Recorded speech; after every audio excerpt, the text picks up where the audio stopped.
नमस्कार, मैं हूं आलोक जोशी और आप देख रहे हैं आलोक अड्डा। और आज एक बात ऐसी होनी है जिसके लिए जरूरी है कि हम उसकी तह तक जाएं। ये आपने सुना होगा, पूरे देश में छाई हुई है पालघर की घटना। पालघर में दो साधुओं और उनके ड्राइवर की पीट पीट कर हत्या हो गई। मॉब लिंचिंग, बिल्कुल इसमें कोई शक नहीं हो, मॉब लिंचिंग थी। सवाल उठ रहा है कि उस मॉब लिंचिंग पर उतना रोष, उतना गुस्सा क्यों नहीं दिख रहा है जिस तरह का इससे पहले की मॉब लिंचिंग की घटनाओं पर हुआ। इस पर बात करेंगे। उससे पहले मैं आपसे आग्रह कर लूं, अगर अभी तक आपने मेरा यूट्यूब चैनल वन आलोक जोशी सब्सक्राइब नहीं किया है तो उसको सब्सक्राइब करना न भूलें, और साथ में घंटी भी बजा देंगे तो आपको खबर मिलती रहेगी कब मैंने नया वीडियो डाला और कब मैं लाइव आया। और आज इस चर्चा में मेरे साथ एक मेहमान भी शामिल हो रहे हैं। हमारे मेहमान जयप्रकाश सिंह हैं, मुंबई के मशहूर क्राइम रिपोर्टर हैं, पॉलिटिक्स पे नजर रखते हैं, और पॉलिटिक्स ये महाराष्ट्र की नहीं, उत्तर प्रदेश और दूसरे राज्यों की भी देखते हैं। और इस घटना पर जानकारी के लिए, पालघर की घटना पर, मैंने जयप्रकाश को हम लोग जेपी कहते हैं, जेपी से संपर्क किया। जेपी, आपका स्वागत है वन आलोक जोशी पर। धन्यवाद सर, धन्यवाद। और ये पालघर की घटना क्या है, पहले तो थोड़ा सा बता दें, आप समरी दे दें, तो उसके बाद मैं इसके आगे की चर्चा करूं। देखिए, 16 अप्रैल की रात करीब 9:45 बजे के आसपास ये घटना घटी है मुंबई शहर से 180-185 किलोमीटर दूर पर। दादरा नगर हवेली और महाराष्ट्र की जो सीमा है वहां पर एक गांव है, कासा गांव। बड़चिंचिले नाम है उस गांव का। बहुत ही भयानक और बहुत ही विभत्स तरीके की ये घटना हुई है। तीन लोग एक इको कार में बैठकर मुंबई से सूरत जा रहे थे। इन तीन लोगों में एक सुशील गिरी महाराज थे, उनके महंत थे जो विरार में जिनका आश्रम है। चिकने महाराज जिनको कहा जाता है, लेकिन जिनका असली नाम, जिनका साधुवाद नाम जो है वो कल्पेश गिरी महाराज था। ये कल्पेश गिरी महाराज साथ में थे और सुशील गिरी, ये दो महाराज थे, और एक उनका ड्राइवर था जयेश। तो ये पहले western express highway, Ahmedabad highway से गए, और इनका ये प्लान था कि इसी हाईवे से ये सूरत पहुंचेंगे। लेकिन बीच में इन्हें बताया जा रहा है कि पालघर की सीमा के आगे चिंचोड़ी के पास इनको रोका गया, जहां से इनको फॉरेस्ट की टीम ने ये कहा कि आपके पास परमिशन नहीं है, आप जो है नहीं जा सकते, क्योंकि आप जानते हैं सर, लॉकडाउन 2 चल रहा है। और ऐसे में किसी एक राज्य से दूसरी राज्य की सीमा में जाने के लिए अनुमति की जरूरत है। लेकिन जो इनकी मजबूरी थी वो ये थे कि इनके जो और आराध्य गुरु हैं, उनका सूरत में निधन हो गया था, जिनके पार्थिव शरीर में जिनकी मट्टी में हिस्सा लेने के लिए जा रहे थे। लेकिन ड्राइवर ने ये कहा कि मुझे एक शॉर्ट रास्ता पता है, शॉर्टकट रास्ते में पुलिस भी नहीं आएगी और मैं आपका जो काम है वो भी कर दूंगा। उसके बाद ये जंगल वाला रास्ता पकड़ा, और जंगल वाला रास्ता पकड़कर ये दादरा नगर हवेली की तरफ गए, जैसी जानकारी महाराष्ट्र सरकार के ऑफिशियल प्रेस नोट में आई है।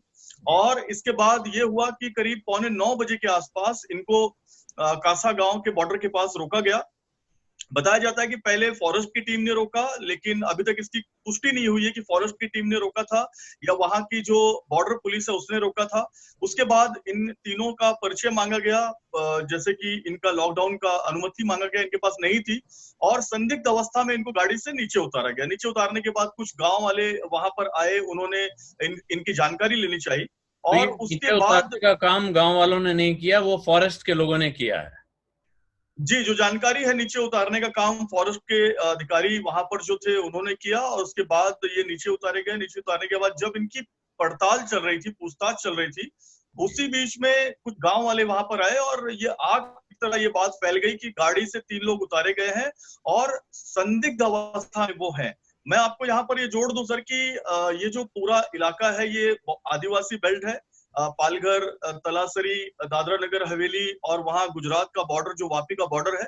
और ये जो पूरा बेल्ट है, इसमें करीब 6 तहसीलें आती हैं, जो पूरी आदिवासी तहसीलें हैं, जिसमें जवार है, वाड़ा है, मोखाड़ा है। ये जो पूरी तहसीलें हैं ये आदिवासी तहसीलें। और यहाँ पर कोई भी अगर अफवाह फैलती है तो बहुत तेजी से फैलती है। तो एक अफवाह ये फैली थी कि लॉकडाउन में कुछ चोर वहां पर आते हैं जो किडनी बच्चों की चुराते हैं, और किडनी चुराकर बच्चों को मार के चले जाते हैं। इसी और अफवाह का शिकार एक डॉक्टर हुआ, इसी अफवाह का शिकार एक ग्रामीण भी हुआ था, और उसी एक अफवाह के चक्कर में ये तीनों भी वहां पर फंस गए। धीरे धीरे ग्रामीणों की यानी संख्या इस बढ़ती तरह चली गई। से लोगों को मारे जाने की घटनाएं वहां पहले भी हो चुकी हैं। जी, 2 घटनाएं वहां पर पहले हुई हैं। एक डॉक्टर की पिटाई हुई जिसकी रक्षा पुलिस ने की थी, बॉर्डर पुलिस ने, जो महाराष्ट्र पुलिस है। जी। और एक ग्रामीण की पिटाई हुई थी जिसको कुछ ग्रामीणों ने बचा लिया था, क्योंकि वो ग्रामीण को पहचानते थे, तीसरे गांव का ग्रामीण था वो। अच्छा। लेकिन ये तीनों थे, इनकी पहचान और इनकी वेशभूषा और इनका जो पूरा एक्टिविटी संदिग्ध लगा, जिसकी वजह से गांव वाले जमने शुरू हो गए। और बताया जाता है कि 200-300 की तादाद में वहां पर भीड़ जम गई। और भीड़ ने इनके ऊपर, इनकी सबसे पहले इनकी गाड़ी पर अटैक किया। तो इन्होंने सारे कांच बंद कर लिए। कांच बंद करने के बाद जो सुशील गिरी महाराज हैं, उन्होंने पुलिस को बताया जाता है कि फोन किया, जिनकी उम्र 35 साल बताई जाती है, जो भक्त है। हम्म। जिसके बाद वहां पर पुलिस पहुंची है। लेकिन पुलिस के पहुंचने तक गांव वालों ने, ग्रामीण जितने हैं वहां के, उन्होंने गाड़ी तोड़ दी थी। और गाड़ी के अंदर काफी बड़ी संख्या में पत्थरबाजी की थी, जिससे इन लोगों के सर वर फट गए थे। बाद में इनको गाड़ी से निकाल लिया गया था, लेकिन पुलिस ने आके इनको एक कमरे में, वहां पर एक लोकल आदिवासी के घर का कमरा है, उसमें बंद कर दिया था। तो कुछ लोग कह रहे लेकिन हैं कि उसके फॉरेस्ट बाद का कोई कमरा था, फॉरेस्ट का कोई दफ्तर है, उसमें शायद रखा गया। फॉरेस्ट की बीट चौकी थी वो। और पहले वो आदिवासी का एक गांव, एक घर था, जिसको फॉरेस्ट ने अपनी बीट चौकी बना ली थी निगरानी के लिए। जिस कमरे के अंदर इन तीनों को बंद किया था, जिसके बाद एक गांव वालों के अंदर ये पुलिस बता रही है कि पुलिस ने 2 राउंड फायरिंग की 9mm पिस्टल से। एडिशनल एसपी भी वहां पर पहुंचे। वहां के जो एपीआई है, जिनको निलंबित किया गया, वो वहां पर पहुंचे। एक पीएसआई वहां पर पहुंचे, जिनका आज निलंबन हुआ है महाराष्ट्र सरकार द्वारा। तो ये बड़ी संख्या में पुलिस वहां पर पहुंचनी शुरू कर दी। पुलिस की 3 गाड़ियां थी, जिसमें से 2 गाड़ी से पुलिस वाले उतर पाए, एक गाड़ी से उतर भी नहीं पाए। और गांव वालों ने पुलिस पर भी हमला किया, ऐसा पुलिस का आरोप है। इसलिए पुलिस ने 2 एफआईआर की है, 77/2010 2020 एंड 78/2020। 77/2020 जो एफआईआर है, उसमें 302 लगाई गई है, 120 बी लगाई गई है, 147, 148 आर्म्स एक्ट सब लगाया गया है। और 78/2020 जो एफआईआर की गई है, वो पुलिस वालों ने खुद पर जो कातिलाना हमला किया है गांव वालों ने, उसमें गांव वालों को उन्होंने दोषी पाया है। ये आप 128 लोगों एफआईआर पर का मामला। नंबर बता रहे हैं, जो 77 और 78 है, ये एफआईआर का नंबर है। जी जी, एफआईआर का नंबर है ये। और गांव वालों पर आरोप है कि पुलिस पर भी हमला किया। 110 लोग इसमें आरोपी बनाए गए हैं, जिसमें 110 लोगों की गिरफ्तारी हो चुकी है। करीब 2 दर्जन लोग फरार जा रहे हैं। और आज खुद सूबे के जो मुख्यमंत्री हैं, उद्धव ठाकरे, उन्होंने ये प्रेस कॉन्फ्रेंस।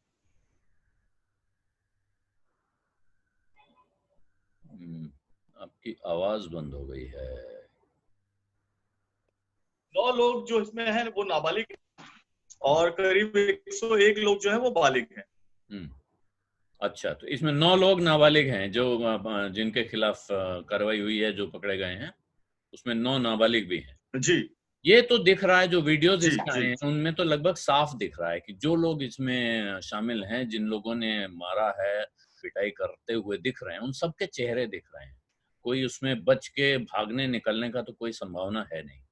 लेकिन एक सवाल उठ रहा है, और ये बड़ा सवाल उठ रहा है, 2 तरह के इसमें। अब इसमें एक तरह की पॉलिटिक्स शुरू हुई। पहले तो कल राजनीति ये शुरू हुई कि साधुओं की हत्या हुई, और इस पर हमारे मित्र हैं अजीत अंजुम, उन्होंने एक महाभारत से उदाहरण उठाया। अश्वत्थामा हतो नरो वा कुंजरो वा, ये द्रोणाचार्य को सुनाने के लिए कहा गया था, युधिष्ठिर से कहलवाया गया था। और अश्वत्थामा हतो के बाद ढोल नगाड़े बजने शंख लगे, बजने। जिससे आगे की बात द्रोणाचार्य सुन नहीं पाए। उन्होंने अस्त्र रख दिए और वो शिकार हो गए शत्रुओं के। इसी तरह की बात यहाँ पूरे देश में फैलाई गई पिछले 2 दिनों में जोर शोर से, कि 3 साधुओं की भीड़ ने पीट पीट कर हत्या कर दी। ये जानकारी बहुत कम लोगों तक पहुंची कि उनकी हत्या की किसने। और ये जी एक तरह से माहौल यूं बनाया गया जिससे किसी तरह इसको एक सांप्रदायिक रंग दिया जा सके। ये क्या इसमें किसी तरह का कोई राजनीतिक रंग है? क्योंकि ये भी कहा जा रहा है कि उस इलाके के जो एमएलए हैं वो एनसीपी के हैं। दूसरा ये कहा जा रहा है कि उस इलाके में कम्युनिस्ट पार्टी का बड़ा जोर है, क्योंकि वहां आदिवासी रहते हैं। क्या ये नक्सली इलाका भी है? एक वहां पर जो विधायक चुनकर आए हैं वो कम्युनिस्ट पार्टी के हैं, और बीजेपी की वहां पर जो सरपंच है वो बीजेपी की है। ये सारी बातें दिगर हैं। सबसे महत्वपूर्ण बात यह है कि अब तक की जांच में, जो पुलिस की जांच हुई है, जो एसपी जो वहां गौरव सिंह हैं, जो आईजी हैं नितेश कौशिक, इन दोनों से बातचीत हुई है। अब तक की जांच में कहीं भी ये बात नहीं आई है कि इसमें कोई कम्युनल एंगल है। ये सीधी सीधी मॉब लिंचिंग की घटना है, ये मॉब द्वारा किया हुआ अटैक है। भीड़ जो थी, भीड़ को ये जानकारी थी कि यहाँ पर चोर डाकू आते हैं, चोर डाकू आ रहे हैं, जिसकी वजह से भीड़ ने पहले भी 2 बार अटैक किया हुआ है। ऐसा नहीं है कि ये पहला कोई मॉब लिंचिंग का वहां पर मामला था। भीड़ ने पहले भी एक डॉक्टर पर कातिलाना हमला किया था, और वो डॉक्टर वहां के सूबे का ही डॉक्टर था, उस तहसील का था। और ये तो सांप्रदायिकता की बात की जा रही है कि किसी एक धर्म के लोगों ने टारगेट करके दूसरे धर्म के लोगों को मारा है, ऐसी कोई बात अब तक की जांच में नहीं आई। जी। और दूसरी बात ये कही जा रही है साहब, खास तौर पे जो पूर्व मुख्यमंत्री हैं महाराष्ट्र के, वो जोर शोर से सामने आ गए और उन्होंने एक तरह से उद्धव ठाकरे पर निशाना साधा कि इसका जवाब तो उद्धव ठाकरे को देना होगा और इसका जवाब राज्य के गृह मंत्री को देना होगा। ये कितना जायज है? मेरा ख्याल है, देखिए, एक नैतिक जिम्मेदारी तो राज्य के मुखिया की होगी ही होगी। इसका जवाब तो उन्हें देना होगा कि जो अब आगे कार्रवाई कैसे होती है, दोषियों को सजा मिलती है कि नहीं मिलती है। लेकिन क्या इस घटना के पीछे किसी तरह की साजिश होने की बात आपके गले उतर रही है? देखिए, तक इस घटना के पीछे किसी पॉलिटिकल पार्टी का या किसी पॉलिटिकल ग्रुप का या किसी सोशल एनजीओ ग्रुप का हाथ नहीं आया है। अब तक की जांच में सीधा सीधा ये एक मॉब लिंचिंग का मामला था। भीड़ ने जो है कातिलाना हमला किया, जिस हमले में 3 लोगों की निर्मम हत्या हुई। हत्या बड़ी विभत्स है, जिस तरीके से लाठी डंडों का, जिस तरीके से धारदार हथियार का इस्तेमाल किया गया, पत्थरों से जिस तरह से पीटा गया, पुलिस से छीन छीन कर, छुड़ा छुड़ा कर बार जो विक्टिम्स उनको खींच कर जो है भीड़ ने उनको मारा, अधमरी हालत में उन पर डंडे बरसाए, तब तक जब तक वो उनकी मौत नहीं हो गई। तो ये एक बहुत ही विभत्स घटना है जो महाराष्ट्र ने इसके पहले बहुत हाल ही के दिनों में ये घटना महाराष्ट्र में ऐसी घटना मॉब लिंचिंग की नहीं हुई थी। लेकिन सबसे महत्वपूर्ण जो बात है वो ये है, जो महाराष्ट्र के पूर्व मुख्यमंत्री हैं देवेंद्र फडणवीस, उनका जो आरोप है, उनका आरोप ये है कि महाराष्ट्र के जो मुख्यमंत्री हैं उद्धव ठाकरे और उनकी जो पुलिस है, इस पूरे मामले में एक तो हाई कमीशन की जो हाई कमेटी की जो जांच है वो तुरंत महाराष्ट्र सरकार ने नहीं बिठाई। 16 तारीख की घटना है, जांच बैठी है 20 तारीख को। और दूसरी इंपॉर्टेंट जो उनका आरोप है वो ये है कि जो आला अधिकारी हैं, एसपी है, आईजी हैं और एडिशनल एसपी लेवल के जो अधिकारी हैं, उनकी जो जांच है वो अब तक उनका बयान लिया गया है। वो उस वक्त कहाँ थे, कितने पुलिस वालों ने उनके साथ कम्युनिकेट किया, क्या रेडियो के जरिए संपर्क करने की कोशिश की पुलिस वालों ने, कितने बजे किस अधिकारी को इंफॉर्मेशन मिली, वहां मौके पे कितने पुलिस वाले थे, और उन पुलिस वालों ने इतनी बड़ी भीड़ को देखने के बाद किसकी किसकी मदद मांगी, कंट्रोल में कब फोन किया। ये कोई भी बात ना 17 तारीख को आई सामने, ना 18 तारीख को आई, ना 19 तारीख को आई। यही वजह है कि विरोधी नेताओं को, विरोधी पार्टियों को बोलने का मौका मिला। लेकिन आज उद्धव ठाकरे ने बहुत सारी बातें साफ की। उन्होंने ये भी कहा कि ये जगह जो है ये बहुत ही रिमोट एरिया है, सड़कें वहां पर ठीक नहीं है, जो कासा गांव है वहां पर जाने के लिए दादरा नगर हवेली जो केंद्र शासित प्रदेश है, वहां से घूम कर जो है आपको और 70 किलोमीटर महाराष्ट्र की सीमा में आना पड़ता है। तो पुलिस के लिए बहुत ही मुश्किल था। रात को 12 बजे एसपी वहां पर पहुंचे, गौरव सिंह। उन्होंने 5 बजे सुबह तक कॉम्बिंग की। उस कॉम्बिंग ऑपरेशन में करीब 20 लोगों को डिटेन किया। उनसे पूछताछ करने के बाद पता चला कि बाकी जो हमलावर थे वो जंगल की तरफ भागे हैं और पुलिस फोर्स मंगाई गई। और 5 बजे से 10 बजे सुबह में, 17 तारीख को सुबह में ऑपरेशन चला, जिसमें करीब 100 लोगों की वहां पर डिटेनिंग हुई और 18 तारीख को उनको जो है गिरफ्तार दिखाया गया। और सिलसिलेवार तरीके से ये जो गिरफ्तारी क्रम है ये अभी भी लगातार जारी है। अभी भी वहां एक्शन जारी है। लेकिन एक चीज लग रही है जेपी, और ये आप तो पुलिस एक्शन को कवर करते रहे हैं, जो पुलिस जितनी वहां थी, अगर कहा जा रहा है कि वहां 10-12 पुलिस वाले थे और 300 की भीड़ भी थी, तो जो पुलिस का वर्दी का रुतबा होता है, डर होता है, वो कहीं दिख नहीं रहा है। उल्टे लग रहा है पुलिस डरी हुई है। एक पुलिस वाला एक साधु को लेकर निकलता हुआ दिख रहा है उस वीडियो में यहाँ इसलिए नहीं लगाना चाहता हूं, मैं अपने दर्शकों को साफ कर दूं कि वो बहुत दहला देने वाला, परेशान करने वाला वीडियो है। और ये YouTube चैनल है, घर पर बच्चे भी देख सकते हैं, बड़े भी देख सकते हैं, बुजुर्ग होंगे, उनको देखकर झटका लग सकता है। इसलिए मैं ऐसे वीडियोस यहाँ नहीं डालना चाहता हूँ, उसका सिर्फ जिक्र कर रहा हूँ। ऐसा लगता है पुलिस वाला पकड़ के ला रहा है कमरे से बाहर, उसके बाद भीड़ उसको मारना शुरू कर देती है। और वो पुलिस वाला, लोगों का तो ये कहना है कि पुलिस वाले ने हाथ झटक दिया। पुलिस अपने को बचाने के लिए पुलिस ने इन लोगों को भीड़ के सामने परोस दिया, ये आरोप है सीधा सीधा। क्या इन पुलिस वालों पर, इनके पास क्या हथियार नहीं थे? आपने अभी बताया, वो कह रहे हैं 9mm का 2 राउंड फायर किया, लेकिन क्या लाठी डंडा चलाकर लाठीचार्ज करने की कोशिश नीचे सीधी फायर करने की कोशिश, खासतौर पर जब किसी की जान जा रही हो, तो घुटनों के नीचे फायर करने का तो अख्तियार है। या क्या पुलिस ने अपने सीनियर अफसरों से बात नहीं की जो लोग वहां मौजूद थे?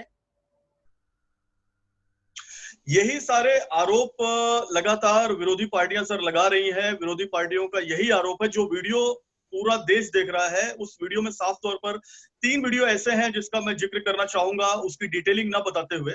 एक वीडियो है जहां पर एक कमरे से निकालकर जो 73 साल के जो कल्पेश गिरी महाराज है उनको बाहर ला जा रहा है। वो लगातार हाथ जोड़ रहे हैं, वो लगातार ये गुहार लगा रहे हैं कि उसे भीड़ को न सौंपा जाए, लेकिन पुलिस वाला उसको, साधु महाराज, बुजुर्ग महाराज जो है उनको भीड़ को सौंप दे रहा है, और भीड़ उनको पीछा करके उनके ऊपर डंडे बरसा रही है, लाठी बरसा रही है, पत्थर बरसा रही है। तो एक ये वीडियो बहुत ही ज्यादा मन को विचलित करने वाला है। दूसरा एक वीडियो है जिसमें महाराज जो है नीचे गिरे हुए हैं और उन पर भीड़ तब तक हमला कर रही है जब तक वो अचेत नहीं हो जा रहे हैं। तो ऐसी 2-3 वीडियोस हैं जिनके ऊपर विरोधी पार्टियों ने भी आरोप लगाया है कि आखिर क्यों कॉल नहीं लिया पुलिस ने। क्या पुलिस बिना हथियार के गई थी? अगर हथियार नहीं लिया था तो ये बहुत बड़ी लापरवाही है। और अगर हथियार लेकर गई थी तो हथियार क्यों नहीं चलाया? जो 9mm पिस्टल चलाने की बात आ रही है वो एडिशनल एसपी द्वारा चलाने की बात आ रही है। बाकी जो वहां 2 गाड़ियां भरकर जो पुलिस वाले गए थे, उनकी गाड़ियों में क्यों हथियार नहीं थे? पुलिस की वर्दी अपने आप में बहुत बड़ा हथियार होती है। वर्दी देखकर बहुत बड़े बड़े लोगों के पसीने छूट जाते हैं। तो ऐसे में वर्दी की धाक का, वर्दी की खौफ का इस्तेमाल क्यों नहीं किया गया? क्यों पुलिस ने कुछ स्पीकर पर अनाउंस नहीं किया गांव वालों को? जैसे अमूमन जो भीड़ को हटाने के लिए एक लाउड स्पीकर का इस्तेमाल किया जाता है, एक सायरन होता है, किसी भी चीज की वहां पर कोई हलचल पुलिस तरफ से नहीं दिखाई दे रही है। अमूमन ये दिखाई दे रहा है कि पुलिस जो है विक्टिम्स को, भीड़ को सौंपती हुई नजर आ रही है। अगर विक्टिम कोई पुलिस के पास भाग कर आ रहा है तो उसको झटका दिया जा रहा है, और भीड़ को इससे और भीड़ का मनोबल बढ़ा। भीड़ की जो साइकोलॉजी होती है, मैंने बहुत मॉब लीचिंग कवर की है, 3 मॉब लीचिंग मैंने अब तक अपने 24-25 साल के करियर में कवर की है। एक भीड़ की साइकोलॉजी होती है कि अगर आप भीड़ को डराएंगे, भीड़ को समझाएंगे, तो 2 तरीकों से भीड़ जो है कहीं काफी हद तक समझ भी जाती है। बहुत सी जगह कम्युनल राइट्स होते हैं, बहुत जगह जो है पानी के लिए मारा मारी होती है। मराठवाड़ा में मैं सूखा कवर करने गया था, तो नांदेड़ में एक ऐसा दृश्य दिखा कि एक टैंकर पे 3 गांव के लोग टूट पड़े, और टैंकर में इतना पानी नहीं था कि 3 गांव की प्यास बुझा सके। उस वक्त पुलिस सिर्फ 2 कांस्टेबल ने इस पूरे माहौल को हैंडल किया, और पहले हौद में पानी भरा गया और उसके बाद धीरे धीरे धीरे धीरे सारे गांव वालों ने पानी लिया था। तो पुलिस की बड़ी भूमिका होती है ऐसे सिचुएशन में जब मॉब को कंट्रोल करना हो, लेकिन यहाँ पर वो चीजें नजर नहीं आ रही है। और यही वजह है कि पुलिस जांच के घेरे में है। सीआईडी, महाराष्ट्र सीआईडी को इस को दे दिया गया है। अतुल कुलकर्णी जो आईपीएस ऑफिसर हैं वो इस इंक्वायरी को लीड कर रहे हैं, और सभी पुलिस वालों का, आला अधिकारियों का, सबों का बयान लिया जाएगा जो उस वक्त मौजूद थे, उनका बयान लिया जाएगा, और उसके बाद जो रिपोर्ट सौंपी जाएगी महाराष्ट्र सरकार को, उसके बाद ये बातें आगे सामने आएंगी। आज 2 अधिकारी निलंबित हुए हैं, हो सकता है इसमें कुछ और लोगों के नंबर्स बढ़े। जी, तो एक पुलिस की लापरवाही तो साफ दिख रही है। अब क्या गलती किसकी है, इंडिविजुअल का शायद बाद में पहचान हो, लेकिन पुलिस ने जो एक्शन करना था वो नहीं किया। आपने बताया तीसरी गाड़ी से पुलिस वाले निकले ही नहीं। पुलिस का कहना है पुलिस पर हमला हुआ, लेकिन किसी वीडियो में पुलिस पर हमला होने का कोई निशान तो दिखता नहीं है, कहीं भी ये दिख नहीं रहा है। अगर जो लोग वीडियो बना रहे थे वो अगर साधु पर हमले का वीडियो बना सकते थे, तो पुलिस पर अटैक होता तो उनका हौसला बढ़ा हुआ था, वो उसका भी वीडियो बनाते, लेकिन वो भी दिखाई नहीं पड़ा है। अब प्रश्न ये है कि राज्य सरकार पर जो सवाल उठने हैं वो कितने गंभीर हैं, और मुख्यमंत्री को अब किस चीज का जवाब देना है और कितना जल्दी। देखिए, सबसे पहले मुख्यमंत्री उद्धव ठाकरे को इस बात का जवाब देना है कि वहां पर मौजूद घटना स्थल पर, मौके पे ग्राउंड जीरो पे जो पुलिस वाले थे, उन्होंने किन किन आला अधिकारियों से बात की, एसपी, आईजी, एडिशनल एसपी, किन अधिकारियों को उन्होंने क्या इंफॉर्मेशन दिया, कंट्रोल को क्या इंफॉर्मेशन दिया, क्यों वहां पर और अतिरिक्त पुलिस बल नहीं पहुंच पाया? क्योंकि ये बताया जा रहा है, प्रत्यक्षदर्शी जो वहां पर थे, जिनका बयान लिया गया है कि करीब 1.5 से 2 घंटा ये पूरा हत्या, ये पूरा जो तांडव है वो चला है। तो इतना समय बहुत होता है। आज की इस परिस्थितियों में हर 20 किलोमीटर पर एक पुलिस थाना है, हर 5 किलोमीटर पर एक पुलिस बीट चौकी है।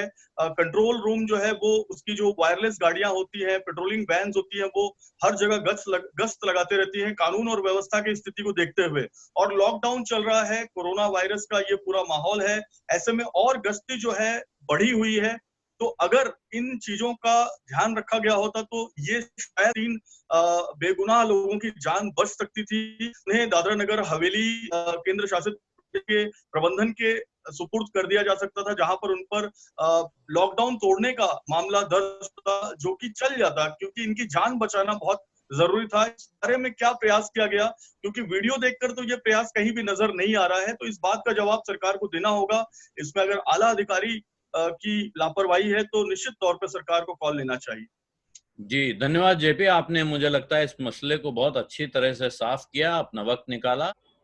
दर्शकों से मैं एक बात कहना चाहता हूँ। इस किस्से को हमने सुना अभी, जयप्रकाश सिंह ने बताया, और इसमें साफ दिख रहा है, कोई शक शुबा नहीं है कि पुलिस की लापरवाही है। पुलिस के खिलाफ जांच कार्रवाई सब होनी चाहिए। जो अपराधी हैं उनको पकड़ा जा रहा है। अब अपनी खाल बचाने के लिए बहुत से लोगों को पकड़ा जाएगा, इसमें भी पुलिस कई बार खेल कर देती है। लेकिन इसके साथ जो दूसरा इसके साथ नैरेटिव चलाया गया, उसको समझने की, उससे सावधान रहने की बहुत ज्यादा जरूरत है। देश भर में जो आधी कहानी सुनाकर 3 साधुओं की भीड़ ने पीट पीट कर हत्या कर दी, सिर्फ इतना बताकर, अपराधियों के नाम पते न बताकर, ढूंढकर तलाश नहीं किया लोगों ने। बहुत से लोगों को पता भी नहीं होगा, लेकिन बहुत से ऐसे हैं जिन्हें पता था, लेकिन इसके बावजूद उन्होंने आधा सच छिपाया, आधा सच सामने रखा, ताकि ये उनकी राजनीति चमकाने के लिए, नफरत फैलाने के लिए इस्तेमाल हो सके। इस वक्त जबकि हमें कोरोना जैसी बीमारी से मुकाबला करना है, उस वक्त भी लोग इस तरह के काम कर रहे हैं, ये शर्मनाक है। और दूसरी बात, ये साधु बहुत परेशान थे, दुखी थे, इनके गुरु का निधन हो गया था, उस अंतिम संस्कार में शामिल होने जा रहे थे। लेकिन इसके लिए अगर ये सीधे रास्ते से सरकार से परमिशन लेके जा रहे होते, तो शायद इनको मेन रोड छोड़कर उस कच्ची सड़क पे न उतरना पड़ता, जहां मौत इनका इंतजार कर रही थी। ये बहुत दुर्भाग्यपूर्ण घटना है, लेकिन ये आपको सबक भी देती है कि इस वक्त किसी भी तरह का एडवेंचर करने की, अपनी जान खतरे में डालने की जरूरत नहीं है। अपने घर में रहिए, सावधान रहिए, सुरक्षित रहिए। जब तक बेहद जरूरी न हो, बाहर मत निकलिए। और बाहर निकलना है तो सरकार से जितने प्रकार की परमिशन आपको चाहिए, उन सबको लेने के बाद ही बाहर निकलिए, वरना कुछ भी हो सकता है। हो सकता है कि इनसे बच जाते तो आगे जाके आपको संक्रमण हो सकता था, लेकिन ये लोग दुर्भाग्य से उस रास्ते पे चल पड़े जहां मौत इंतजार कर रही थी। जरूरी नहीं था, हो सकता है कोई ऐसे गांव होते जहां से साफ रास्ता मिलता, गांव वाले रास्ता बता देते।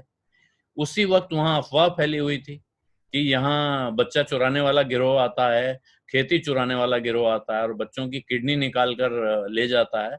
इस तरह की अफवाह, किसी को नहीं पता है कि कहाँ क्या फैला होगा। आज की तारीख में अफवाह फैलाने वाला भी बड़ा गिरोह चल रहा है, वो कोरोना से कम खतरनाक नहीं है। नफरत फैलाने वाले भी कोरोना से कम खतरनाक नहीं है। इन सबसे बचने का तरीका यह है कि एक, किसी भी चीज पर भरोसा मत करिए जिसके बारे में आपको पूरी जानकारी ना हो। अगर खबर मिली कि साधुओं को किसी ने पीट पीट के मार डाला, तो ये पता करने की कोशिश कीजिए कि किसने पीट पीट के मार डाला, बजाय अपने मन में कल्पना करके उसके आधार पर उस संदेश को आगे बढ़ाने में लगे आप। उस संदेश को वहीं रोकिए जब तक आपको पूरी जानकारी न हो। ये आज की तारीख में सबसे ज्यादा जरूरी है।